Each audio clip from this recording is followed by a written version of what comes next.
Right,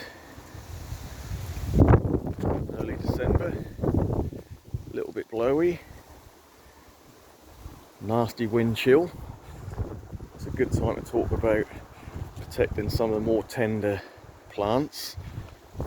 I haven't done a lot of winter protection videos this year just because everyone seemed to do them, so we'll just stick to the basics and maybe something that you haven't seen, or something, cheap alternatives to protecting some plants.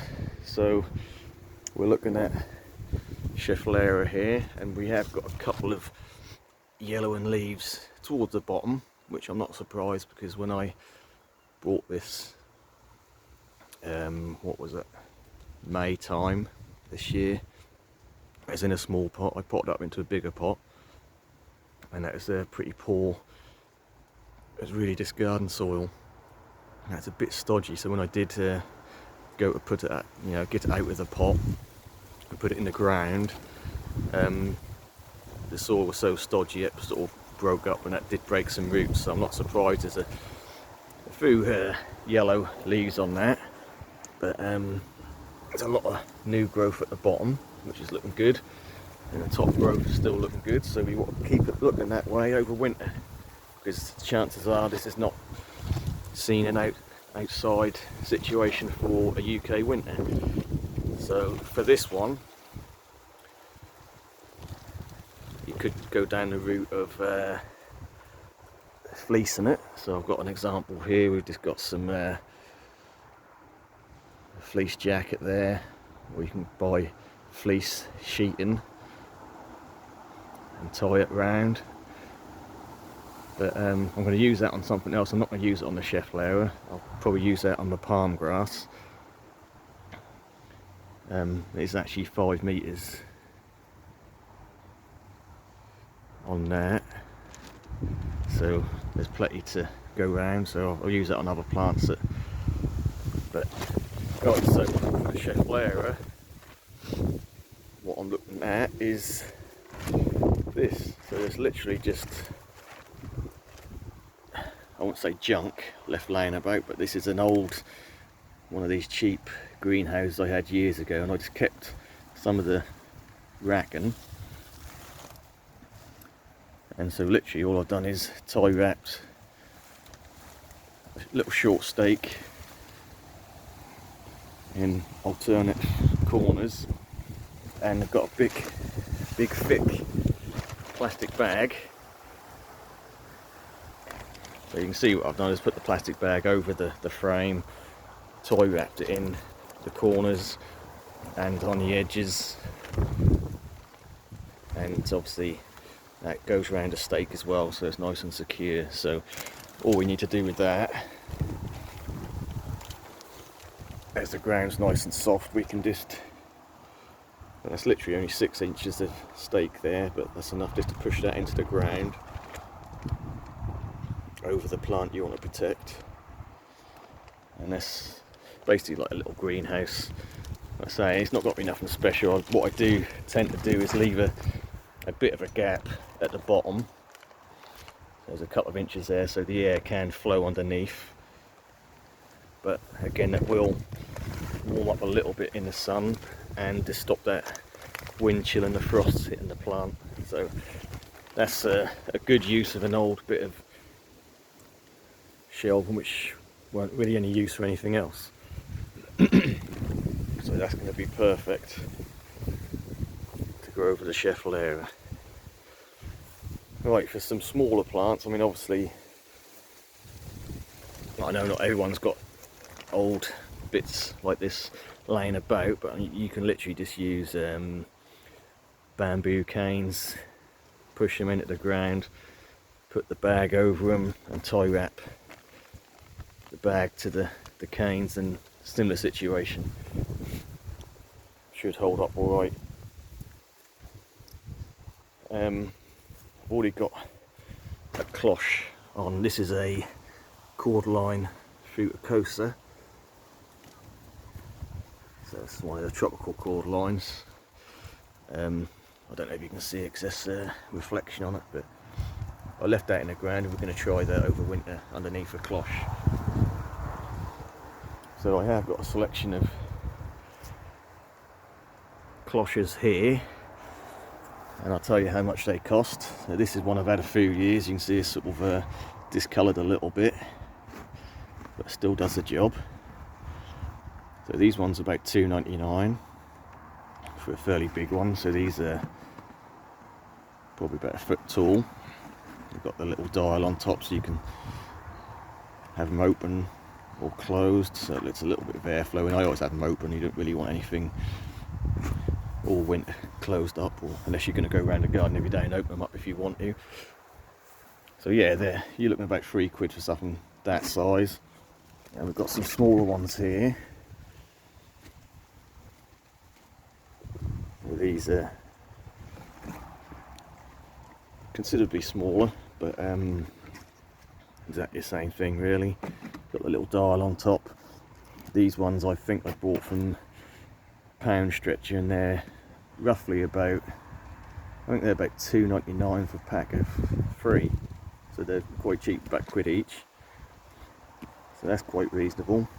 And again, you've got the option for the dial on them.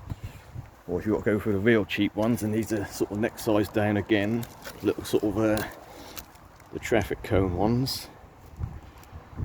These tinted green, but these are real good cheap options. So we've got a pack of 10 there, sizes on them. I'm pretty sure these are about $2.99. So obviously they're not quite as sturdy as the sort of bell cloches, if you like, but these are perfectly good, as long as you can get your little pegs and peg them into the ground. And these sort of things are ideal if you're leaving something in the ground maybe that you're not quite sure about, like a sort of colocaceae or dahlias, I suppose, or anything that's going to die back, but you just want to give a little bit of protection to, in the way of just keeping it a little bit drier in that area and stopping the frost getting to it. So I do use these ones for, I've got an example here. So we've got an old Colocaceae esculente which is given up, started to rot down. So that one of them going over the top is going to be ideal, just to keep that, you know, the bulb itself is going to be about that big underground, or the corm, and that's just going to keep that area a little bit more frost free, a little bit drier. And also, as this rots back, I don't tend to cut these back, I just let them rot back naturally. So you've got a possible situation if you left that open where the cold and damp's going to get in that and work its way down and sort of rot out the corm itself. So just by covering it over, I mean, obviously another option would be just to cut this down to ground level or let it die back naturally, and then you could just cover it with a fleece or a bit of plastic bag or something and mulch over it so you don't really see it. But I like to put these little things on like that, just so basically you remember where they are. So, and also in the winter is sort of over and spring starts kicking in, that does heat up obviously, and that gets the plant going a little bit quicker, because that's going to heat that little patch of soil up and get the plant growing that little bit quicker. So it's a sort of double win, if you like. So you're protecting it over winter and you're getting it started off earlier in the spring. So there's just a couple of little cheap options to protect some smaller plants. And like I say, when you go into bigger sizes, then you can look at fleece, and does have a place. I mean, it does let a little bit of light through and a little bit of airflow, and it does sort of just protect the plant from frosts to an extent. I don't use a lot of fleece, just because I believe that in there, you know, for a long prolonged winter, I just think that the humidity and moisture could build up a bit and cause a problem, but I don't know. That's always an option. But yeah, for a cheap way of doing things, I always keep anything sort of you buy,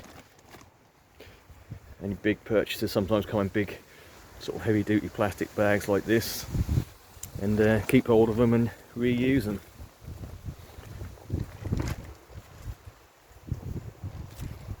So what I will say also, if you have got like a plant maybe that you want to keep a bit of growth on, and that's worked with colocaceas before for me. If you're going to put a cloche over like that, stuff it full of leaves or straw so the light's still getting in there, but it's a bit more insulation as well, and that can help. And sometimes you'll keep that little green growing point over winter, and that'll help to get it growing a bit quicker as well when spring does come along. Right, so just a little look at some quick, easy and cheap ways to protect your plants, smaller plants. And it's getting quite chilly out here, to be fair, so I might have to go in and get myself a nice hot coffee to warm my hands up. Oh, don't know if you'll pick that up as a... no. You see a squirrel running about in the trees at the back. That's caught my eye. Let's see if we can get him. No, I don't know if you'll see that. He's jumping about up there. Anyway, we'll leave it at that. The leaves have finally dropped off the trees. The Acer hasn't quite, Japanese maple haven't quite dropped fully yet, which is a little bit annoying because normally they've dropped by now and we've got full light to the summer house, where we do benefit from having an open window there, but them leaves will soon drop. Right, we'll leave it at that.